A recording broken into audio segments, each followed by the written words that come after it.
Nous allons recevoir la parole de Dieu. Amen. Amen. Merci pour ta parole, lumière donnée aux hommes, qui nous fait connaître le cœur de Dieu. J'aime ta parole, Seigneur. Elle est la vérité sur mon sentier. Par elle, je veux me laisser guider et faire ta volonté sans murmurer. En espérant à ta bonté. La parole de Dieu, c'est la vérité. Alléluia. Lorsque nous la mettons en pratique, sans murmurer, sa bonté est manifeste dans notre vie. De gloire en gloire. Alléluia. Amen.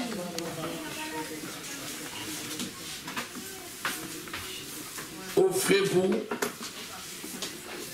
vous-même à Dieu. Offrez-vous vous-même à Dieu. Si tu as ta Bible, tu vas ouvrir l'épître de Paul aux Romains au chapitre 6 et nous allons lire le verset 19. Écoutez, je vais le lire et puis on va le relire dans une version qui est dite dynamique. Amen. Alléluia. Amen. Je parle à la manière des hommes à cause de la faiblesse de votre chair. De même donc que vous avez livré vos membres comme esclaves à l'impureté et à l'iniquité, pour arriver à l'iniquité, ainsi, maintenant, livrez vos membres comme esclaves de la justice, pour arriver à la sainteté. Amen. Alléluia. Amen. Disons. Amen. J'emploie cette image de l'esclavage, parce que vous avez de la peine à comprendre notre nouvelle position. Mais elle n'est pas rigoureusement exacte. Autrefois, pour arriver à quoi? Au mépris de toute règle, à l'anarchie morale complète, à la révolte contre Dieu. Et bien maintenant, servez Dieu avec le même dévouement. Mettez tout votre être à la disposition de ce qui est juste. C'est là le chemin d'une vie sans... Vous voyez qu'ici, il y a un état passé et il y a un état actuel. Il dit ce qu'on était. Et il dit maintenant. C'est ce qui nous intéresse. Ce qui nous intéresse, ce n'est pas le passé. Ce qui nous intéresse, ce n'est pas le passé. Ce qui nous intéresse, c'est le présent. Et c'est le futur. Alléluia. Parce que le Seigneur, notre Dieu, nous dit, il nous accepte comme nous sommes, sans tenir compte du passé. Parce que le passé, c'est le passé. Si quelqu'un est en Christ, il est une nouvelle création. Les choses anciennes sont passées. Qu'importe ce qu'il y avait dans le passé, ce qui est passé est passé. Il dit, dans le passé, vous serviez Dieu d'une manière mauvaise. Parce que vous n'aviez pas la révélation de la personne de Christ. Maintenant,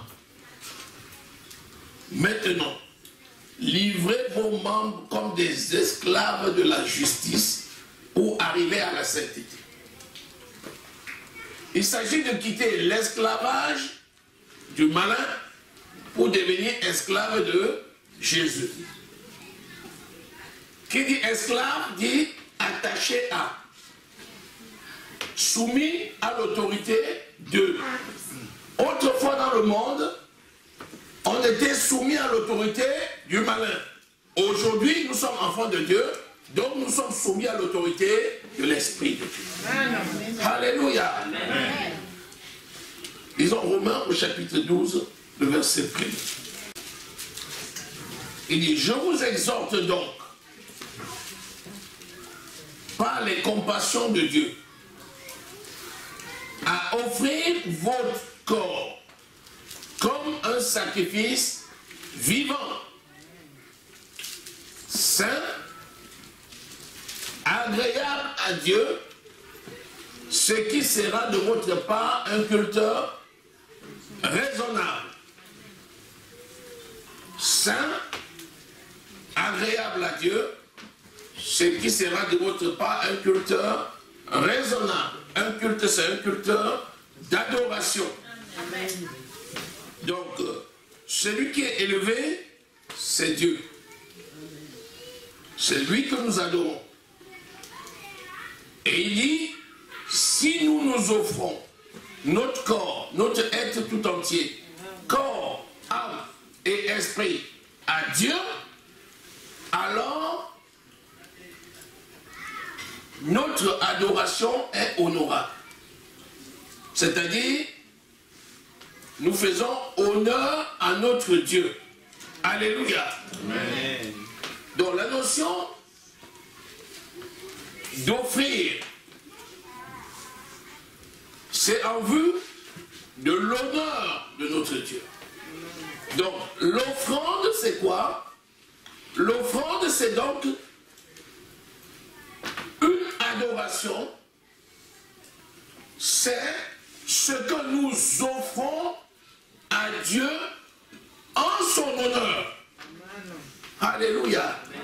Donc, s'offrir, c'est faire offrande de soi.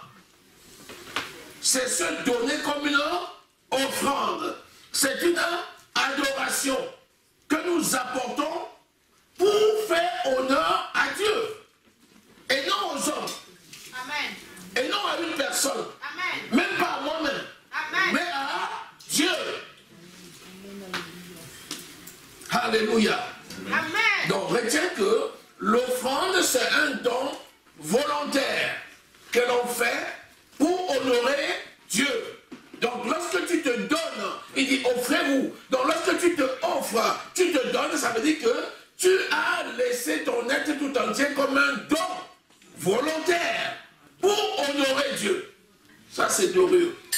C'est glorieux. Alléluia. Amen. Ça permet de comprendre ce que c'est que l'offrande est volontaire. Par exemple, Christ est allé à la croix pour tous, vous savez. Amen. Christ est allé par la croix pour tous. Il n'y a pas une personne pour qui Christ n'est pas mort. Mais est-ce que tous sont sauvés? Non. Est-ce que c'est la volonté de Christ que tous soient sauvés? Oui. Oui. Donc vous voyez, donc il y a la volonté de Dieu qui est manifestée. Nous n'avons plus besoin d'aller rechercher cette volonté en ce qui concerne le salut. Il veut que tous les hommes parviennent à la connaissance de la vérité et soient sauvés. Il a rendu disponible, puisque nous parlons de l'évangile qui est rendu disponible, et il a donné son esprit. Mais autant, il y a une condition pour que quelqu'un soit sauvé. Il faut qu'il décide lui-même d'accepter.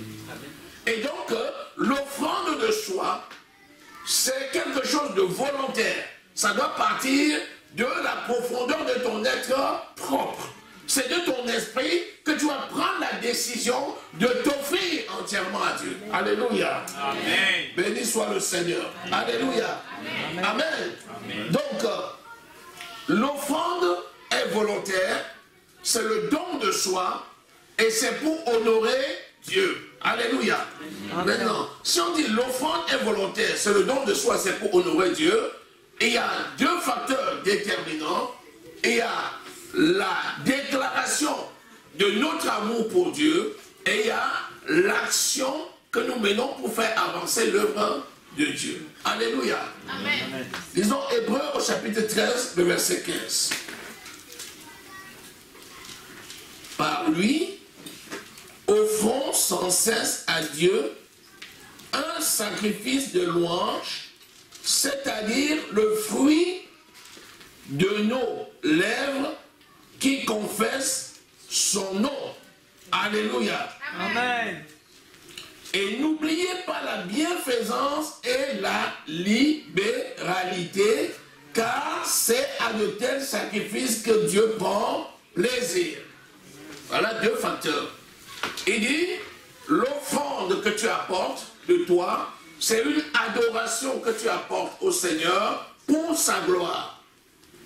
Et il dit, l'offrande et l'adoration, c'est d'abord le fruit de tes lèvres qui confesse son nom. Parce que si tu te consacres à Dieu, tu dois le dire. Quelqu'un ne peut pas être consacré sans le dire.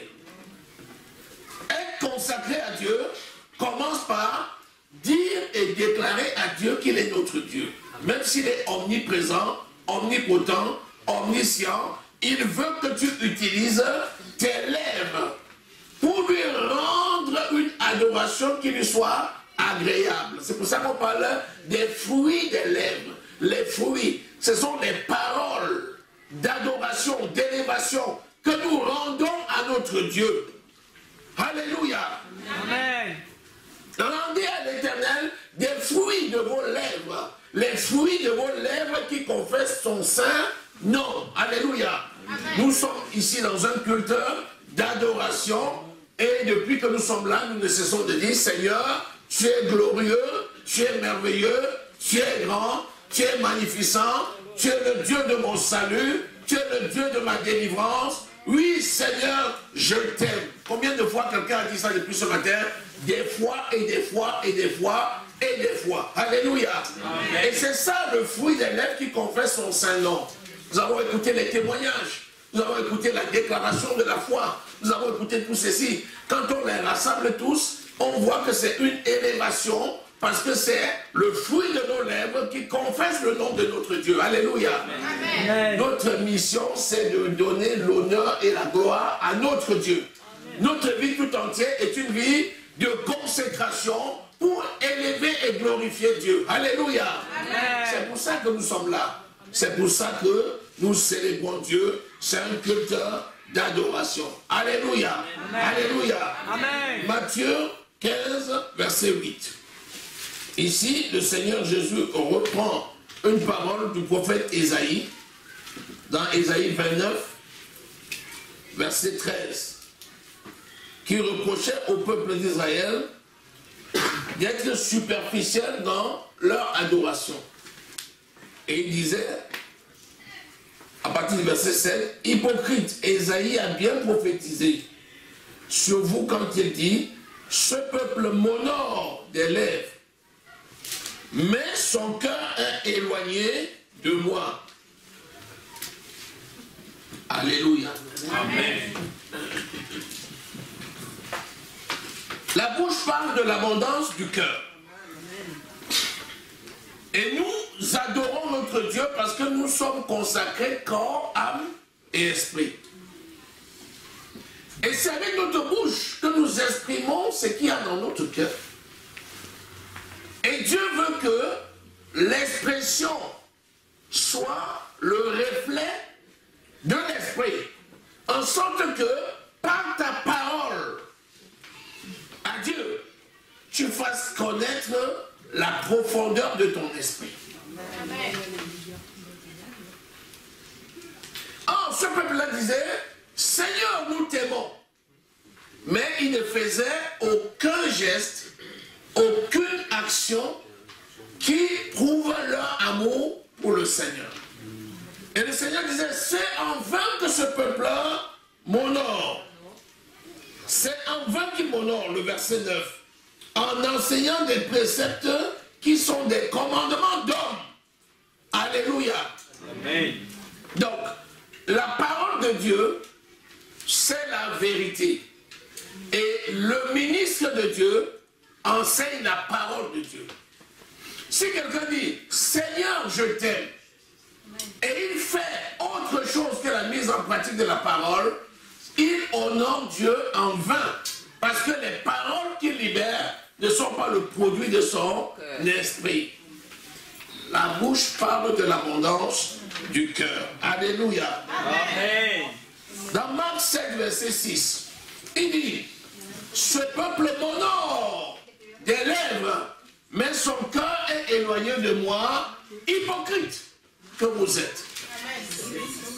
Alléluia. Amen. Donc Marc, lui, va définir la dichotomie entre déclarer une parole et faire le contraire.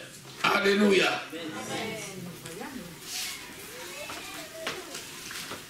Jésus leur répondit, hypocrite, Ésaïe a bien prophétisé sur vous, ainsi qu'il est écrit, ce peuple m'honore des lèvres, mais son cœur est éloigné de moi. Quand vous lisez la version, le Seigneur, il dit, son cœur est fort éloigné de moi. Il dit, hypocrite, parce que le peuple venait dire, oh Seigneur, les gens venaient dire, maître. Les gens venaient dire, oh Seigneur, Rabbi. Il dit, mais pourquoi m'appelles-tu Rabbi? Et Rabbi, et ne fais-tu pas la volonté de mon Père qui est dans le ciel? Parce que les gens venaient dire, maître. Et il lui posait des questions pièges. Il venait dire, maître. Et il disait par leur bouche des choses qui étaient contraires à ce qu'ils pensaient dans leur cœur. Et Jésus leur dit, pourquoi êtes-vous hypocrite? L'hypocrisie consiste à dire ce qui est contraire à ce que tu penses. Quand quelqu'un dit, je viens à toi, Seigneur, comme je suis, prends mon corps, prends mon âme, je te donne tout. C'est tellement profond. C'est en adéquation avec ce que Christ a fait. Puisque Christ s'est donné entièrement pour le salut de tous. Il a tout accompli pour tous. Et nous aussi, quand nous recevons Jésus, nous nous donnons à lui corps, âme et esprit.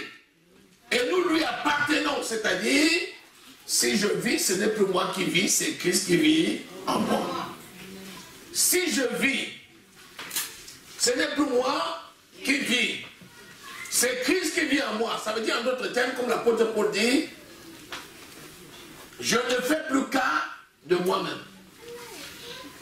Ce qui était autrefois pour moi comme un sujet de gain, je le regarde comme de la boue à cause de l'excellence de Christ. Amen. Il dit ici, si tu dis, Seigneur, je me donne à toi, je me donne à toi. Ça veut dire que tu te donnes entièrement au Seigneur et ça veut dire que le Seigneur prend la place numéro 1 et la priorité absolue de toute ta vie. Amen. Lui, c'est Christ qui vit. Amen. Amen. Si tu marches, c'est Christ qui marche. Si tu parles, c'est Christ qui parle. Amen. Hey. Je vais attirer l'attention. Amen. Pour qu'on voit comment Jésus lui-même définit ceux qui ne font pas ce qu'ils disent.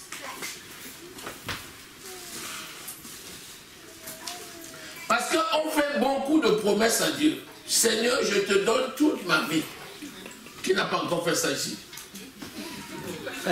Moi, j'ai déjà fait, je ne sais pas comment. C'est même mon quotidien. Ton premier mot quand tu t'élèves, c'est quoi? Quand tu bénis le Seigneur parce que tu as vu le jour, qu'est-ce que tu dis? Tu dis, Seigneur, je te donne ma vie. À qui d'autre irais-je? Tu es la parole de la vie. Mais considère ce que tu dis.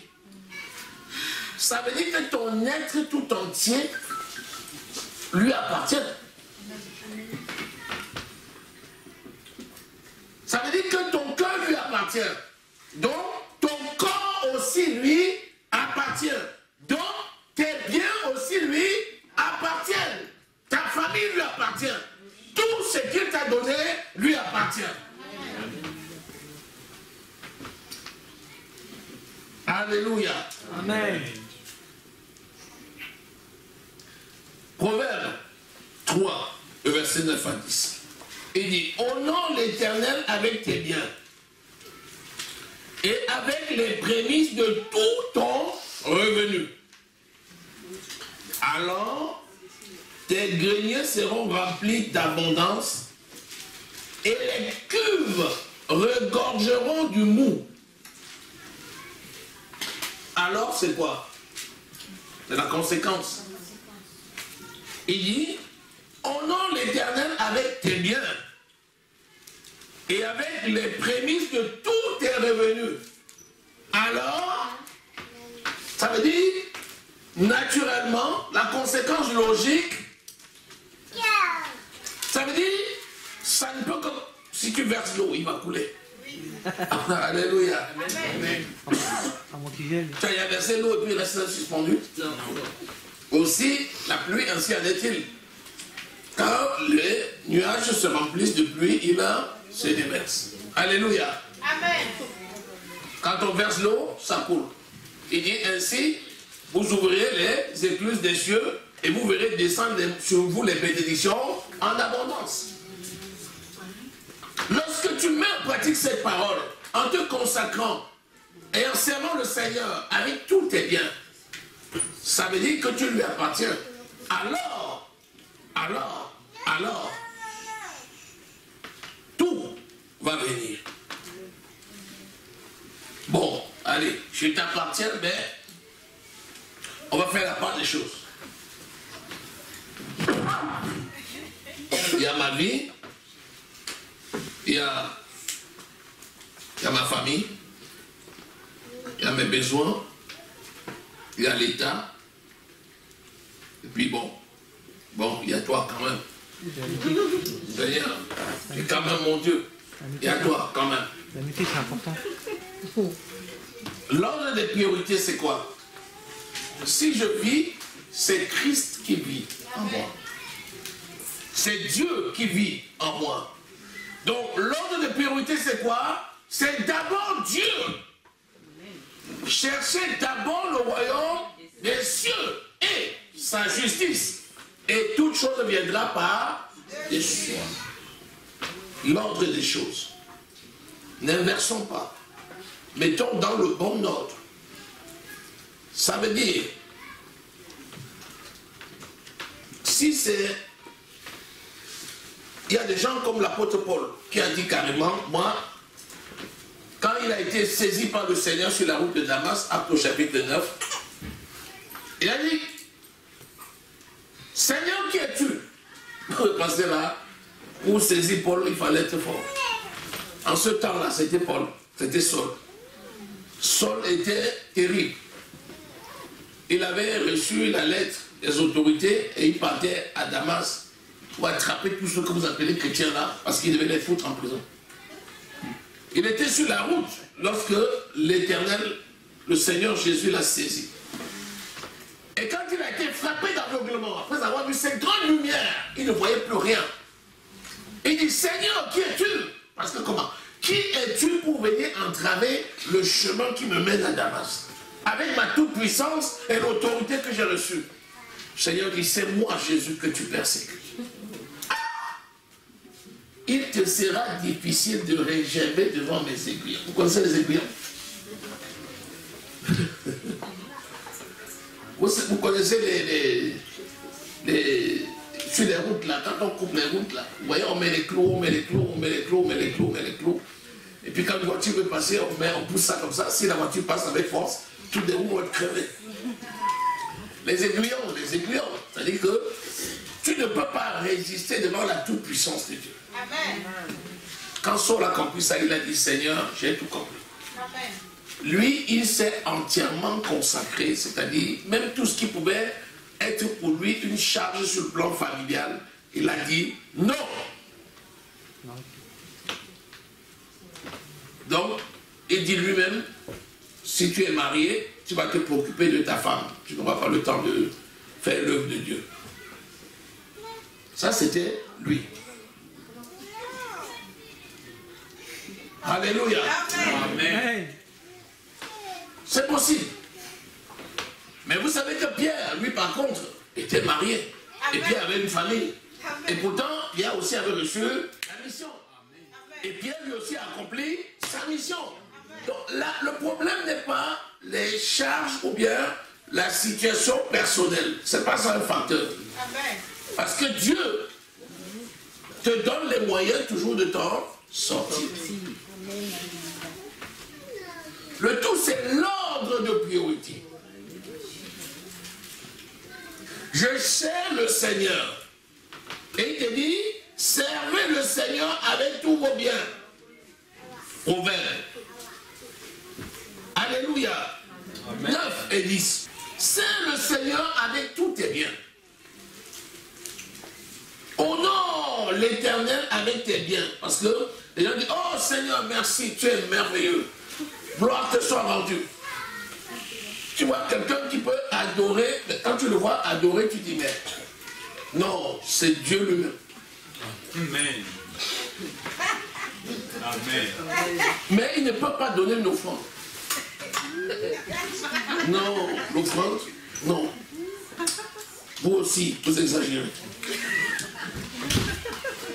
C'est pas à ce que l'on voit là que Dieu fait attention. Dieu prête attention au cœur. Amen. Comment? Oui, c'est vrai. Dieu prête vraiment attention au cœur. Parce que ce qu'on fait qui ne vient pas du cœur ne sert à rien. Même si, aux yeux des gens, c'est tellement important, ça ne sert à rien. Je dis, ça ne sert à rien. Plus que tu as ta récompense c'est que tu as fait pour être vu. Alors ta récompense, c'est que tu es vu. Amen. Mais puisque tu étais venu chercher la récompense, aujourd'hui, là, on va voir. Oui, on l'a vu. Et même des gens sont venus te dire, non, tu as fait, tu as fait. C'est la récompense. C'est pas ça que le Seigneur regarde.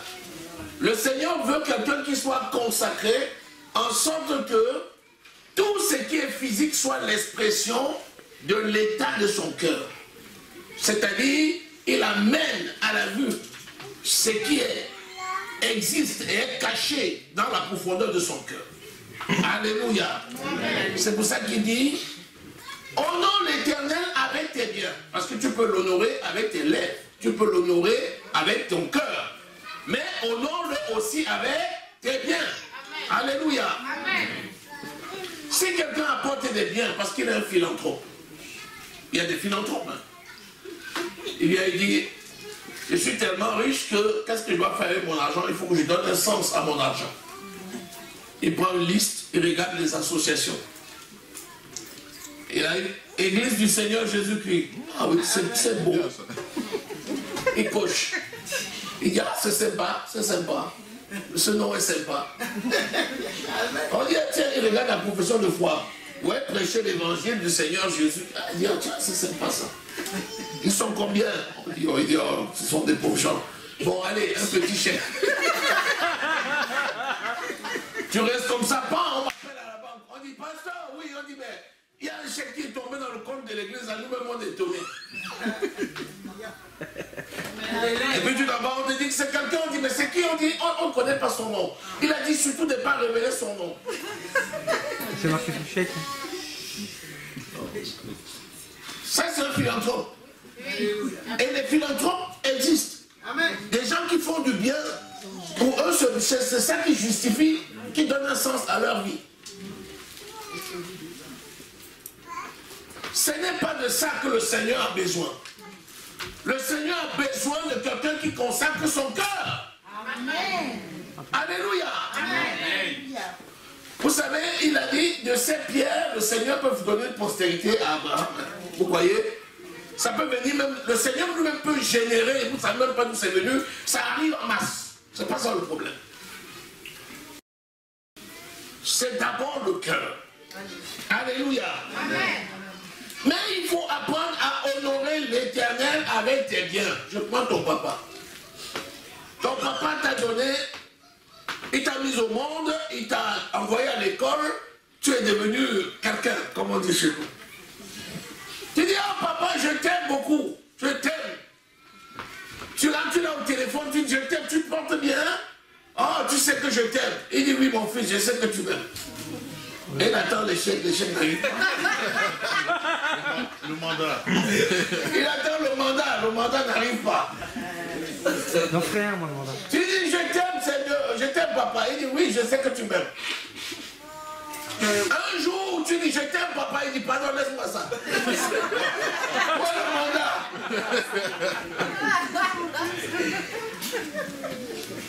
Depuis le temps que j'attends. Même mes amis commencent à se moquer de moi. Tu connais mon ami Martin, tu connais son fils Mathieu, qui est au Canada, il a construit sa maison.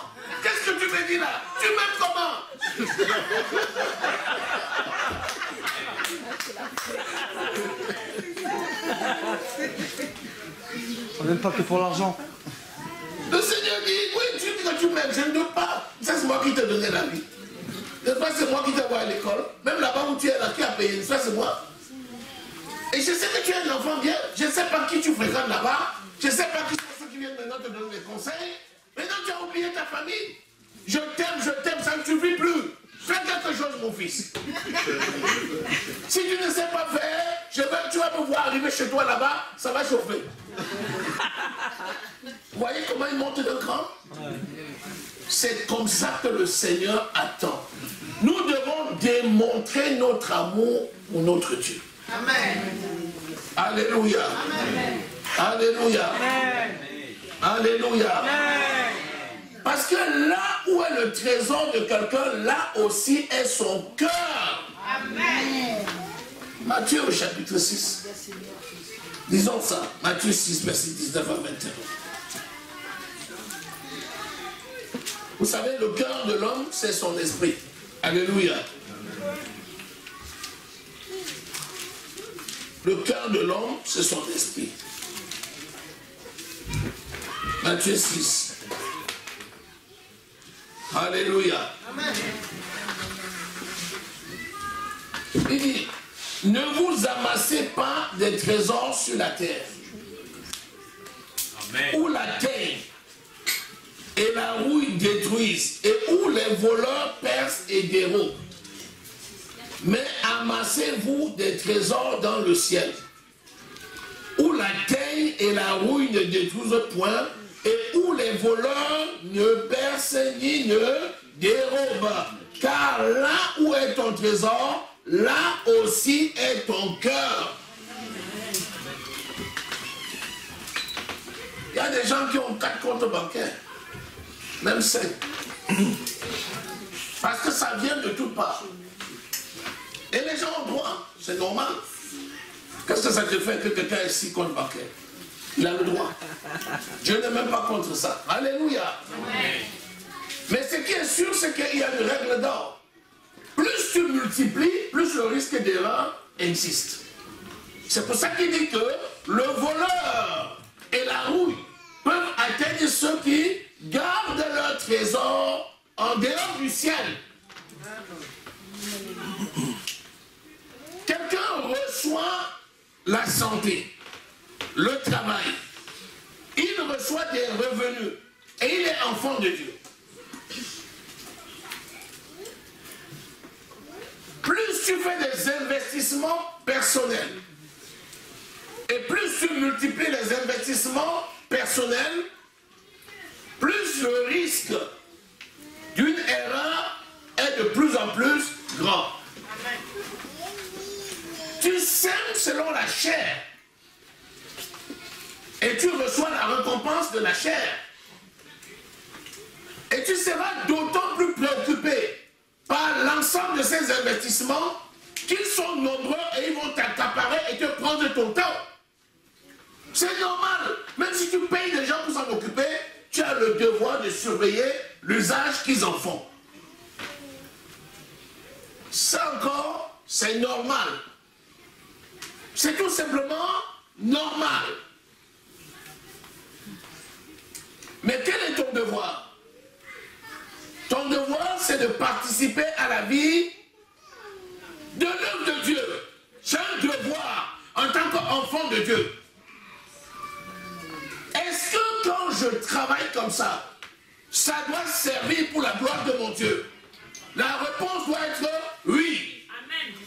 Amen, amen. La qualité de ton travail, ton emploi de temps, tes revenus, ta famille, tout ceci doit être consacré à Dieu. Amen, amen. Si ce n'est pas consacré, plus le temps passera, plus tu auras l'abondance dans le monde par rapport à ton travail, plus ça va t'accaparer et plus ça va t'éloigner de la parole.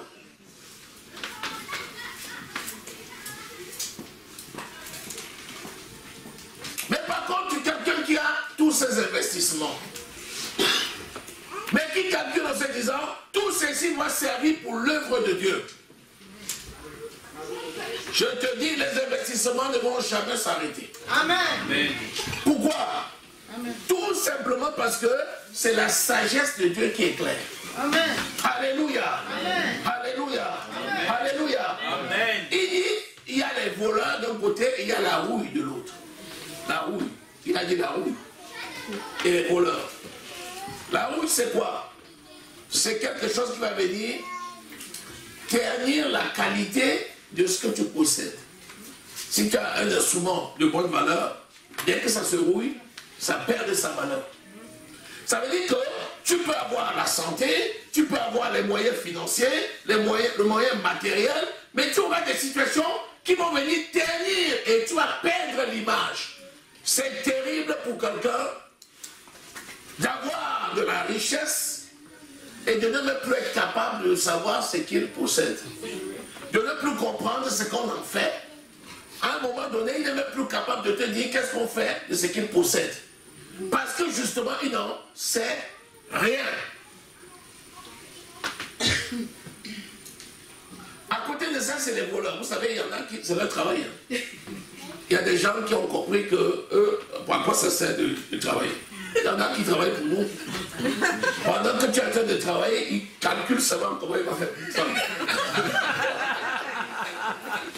Il y a des spécialistes. Il y a des spécialistes.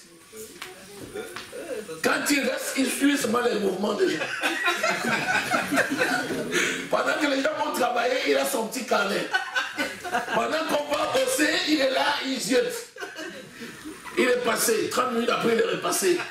Il a pris une voiture, puis il a changé d'homme. Il n'y a personne chez lui.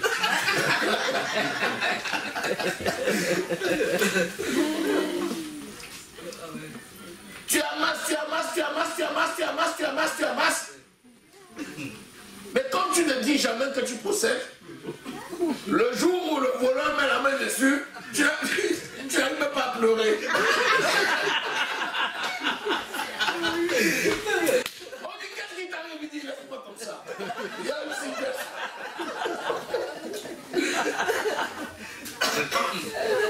il dit laisse une affaire chaud comme ça, je te dirai plus tard. Hey, cher ami, amasser les trésors au ciel, c'est investir dans l'œuvre de Dieu. Alléluia. Amen. C'est investir dans l'œuvre de Dieu. C'est mettre à disposition ce que tu possèdes pour servir Dieu. Vous avez vu dans la parole de Dieu, on nous dit que il y a beaucoup de gens dans la parole qui étaient riches. C'est ce qui est écrit. Je dirais, ils étaient riches parce que ce n'était pas nos contemporains. Donc je conjugue au passé par rapport à l'histoire. Alléluia. Amen. Et la Bible dit que ceux-là, ils étaient riches et ils donnaient. Mais la Bible nous décrit aussi des gens qui étaient riches, mais d'une richesse spirituelle sans précédent. Parce qu'ils donnaient, mais la qualité de leur don était meilleure. Et c'est ça que le Seigneur recherche. Alléluia. Amen. Le don du cœur. Le don du cœur. Béni soit le Seigneur. Amen. Le don du cœur, c'est ça que le Seigneur recherche. Alléluia. Amen. Disons Matthieu 6, on est là. Disons le verset 25, 26. C'est pourquoi je vous dis, ne vous inquiétez pas de votre vie, de ce que vous mangerez, ni de ce que votre corps, de ce que vous serez vêtu. La vie n'est-elle pas plus que la nourriture et le corps plus que les vêtements? Ce qui empêche les gens de donner, c'est parce qu'ils s'inquiètent du lendemain. Il faut amasser parce qu'on ne connaît pas le lendemain. Or, si tu ne mets pas si tu n'amasses pas là maintenant, comment tu vas faire pour payer les études de ton enfant quand il sera à l'université? Ah! Dans 3 ans, il sera à l'université. Ça va coûter chez donc. Il me faut amasser. Il me faut amasser. C'est le raisonnement humain. Et ce raisonnement, quand on réfléchit humainement, c'est recevable. Quelqu'un va te dire, mais tu as raison. Dans 3 ans, l'enfant sera effectivement à l'université. Donc tu as raison d'amasser. Pendant ce temps, il y a l'œuvre de Dieu, on dit, on a besoin du sou. Pour faire l'œuvre de Dieu, ah, je n'ai rien. Je n'ai rien. Dieu seul sait. Je n'ai rien. Quand tu n'as rien, il dit qu'il n'a rien. Et quand il te dit qu'il n'a rien, il est sérieux. Hein? Pour lui, il n'a réellement rien. Parce qu'il considère que ce qu'il a mis à côté, c'est pour un usage déterminé et donc il n'a rien. Il ne comprend pas que ce qu'il a mis à côté doit servir d'abord à l'œuvre de Dieu. Il est sérieux. Il est rien. Si tu veux que je te montre mon compte, je te montre mon relevé. Sauf que sur une ligne, c'est débit, l'autre c'est crédit. La partie crédit, c'est débit, c'est aller où? C'est aller dans un compte d'épargne. Alléluia. Amen. Ne t'inquiète pas. Il n'a pas dit de ne pas être prudent. Hein. C'est différent. Ce que je suis en train de dire là, c'est deux choses différentes. Je n'ai jamais dit que l'épargne est mauvaise. Hein. Je n'ai jamais dit ça. La Bible nous dit qu'il faut être sage. La sagesse consiste à faire quoi? Savoir mettre à bon escient ce qu'il faut pour un usage particulier. Mais ça ne doit jamais être au dépend de l'œuvre de Dieu. Jamais. Jamais. Vous savez, donner une offrande à Dieu, c'est une adoration. Et il adore aussi avec tes biens. Il y a des gens qui font des legs, qui donnent. Parce qu'il est dans l'église, parce que le Seigneur l'a béni, parce que l'église a besoin d'un terrain pour construire. Et puis le Seigneur met à cœur. Et puis un jour il dit, j'ai un terrain là, je vais donner à l'église pour faire l'œuvre de Dieu. J'ai vu ça, j'ai beaucoup vu ça dans mon village. Dans le village, souvent, quelqu'un a un champ, un terrain comme ça. Et puis il dit que si vous voulez faire l'église, je coupe là, je vous donne ça. C'était très courant. Et je pense que c'est encore courant, parce qu'il y a des endroits encore sur la terre où on voit ça. Même compris, même en France. Alléluia. Amen. On voit encore ça. Même à Auxerre, disons Amen. Amen. Ça n'a pas changé. La parole n'a pas changé. Amen. Alléluia. Amen. La parole n'a jamais changé. Amen. Marc au chapitre 12. Jésus s'étant assis vis-à-vis du trône, regardait la foule qui y mettait de l'argent. Plusieurs riches mettaient beaucoup. Il vint aussi une pauvre veuve. Elle y mit 2 pièces, 2 petites pièces, c'est-à-dire une pite, faisant un quart de sou. 2 petites pièces, quand on les mettait ensemble, ça faisait un quart de sou. Alors Jésus, ayant appelé ses disciples, leur dit, je vous le dis en vérité, cette pauvre veuve a donné plus qu'aucun de ceux qui ont mis dans le tronc. 2 points, car, et dans l'explication, tous ont mis de leur superflu, mais elle a mis de son nécessaire tout ce qu'elle possédait, tout ce qu'elle avait pour vivre. Alléluia. Amen. Ça illustre très bien la façon dont il faut donner. D'un côté, il y avait des gens très riches qui donnaient beaucoup. Disons gloire à Dieu. Amen. Si quelqu'un est très riche, il donne beaucoup, gloire à Dieu. Alléluia. Amen. D'un autre côté, il y avait quelqu'un de très pauvre. Mais on ne nous a pas dit qu'il ne donnait pas. De très pauvres, mais qui donnait aussi beaucoup. Le beaucoup ici, c'est quoi? Ce n'est pas le quantitatif, c'est le qualitatif. Et même en pourcentage de ce qu'elle avait, elle donnait toujours plus que les autres. Plus qu'elle ici, elle n'a pas dit. Dieu même sait que je n'ai pas. Donc, que les riches aillent donner, et elle croise les bras et dit, ah, Dieu, toi-même tu vois, le jour où tu vas me rendre riche, j'irai aussi donner. C'est pas ce qui est écrit. On nous dit qu'elle a donné sa subsistance, elle a donné tout ce qu'elle possédait. C'est ça alors qui est fort. C'est parce qu'elle a donné tout ce qu'elle possédait qu'elle a donné plus que les autres qui avaient donné de grandes quantités, mais qui ne représentaient finalement que le superflu de ce qu'ils avaient. Amen. En d'autres termes, elle a senti dans son cœur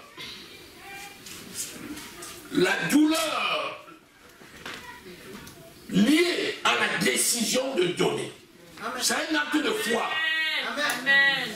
De l'autre côté, c'était pour eux comme une goutte d'eau dans la mer. C'est comme les philanthropes dont je disais tantôt, mais cette fois-là, eux, ils sont dans l'église. Ils ont les moyens, ils donnent. Alléluia. Amen.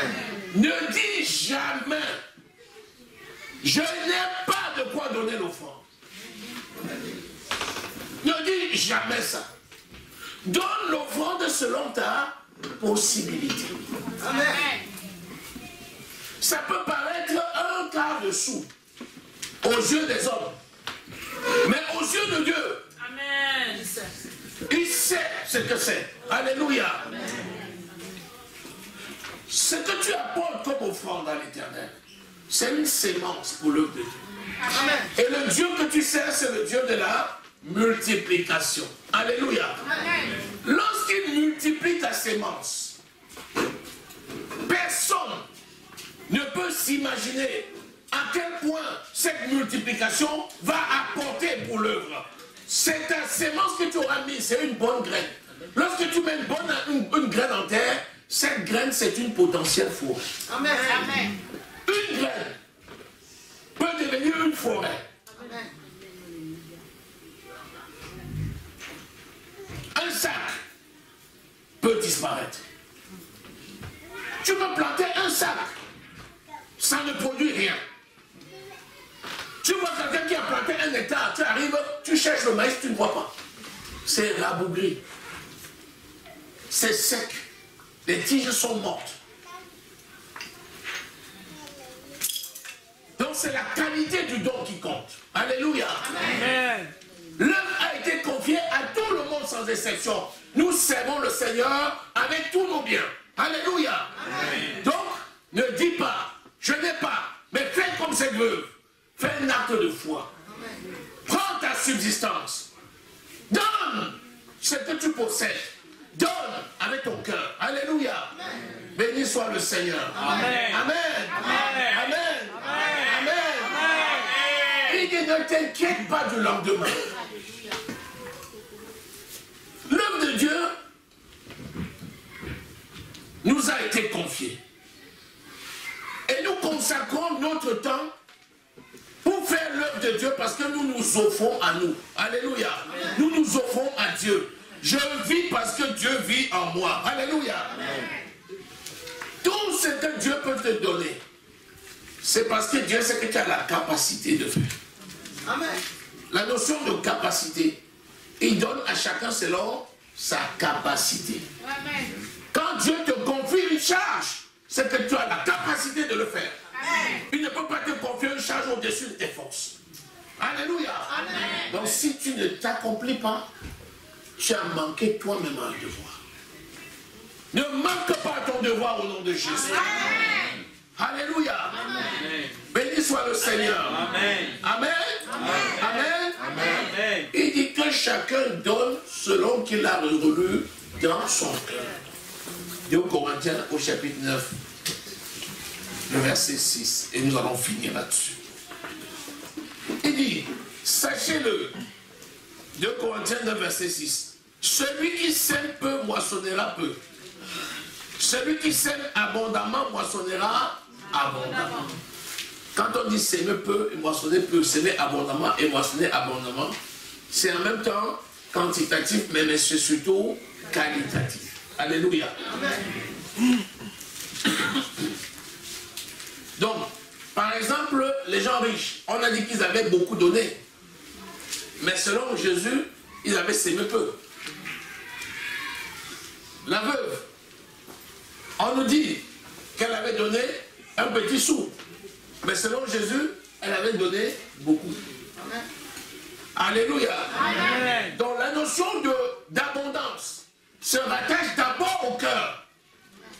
Plus que c'est de l'abondance de notre cœur que la bouche parle. Et ce que nous parlons, c'est ce que nous faisons.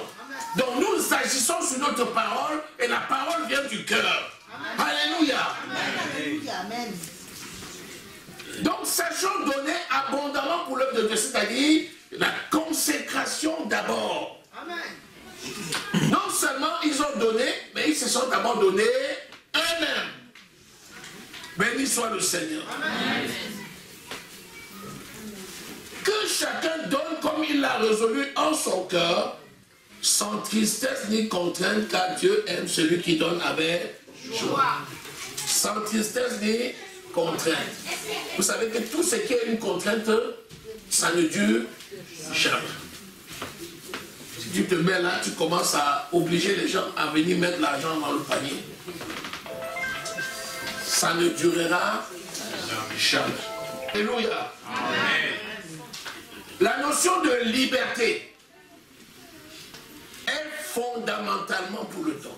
Jésus s'est donné lui-même à la croix. Amen.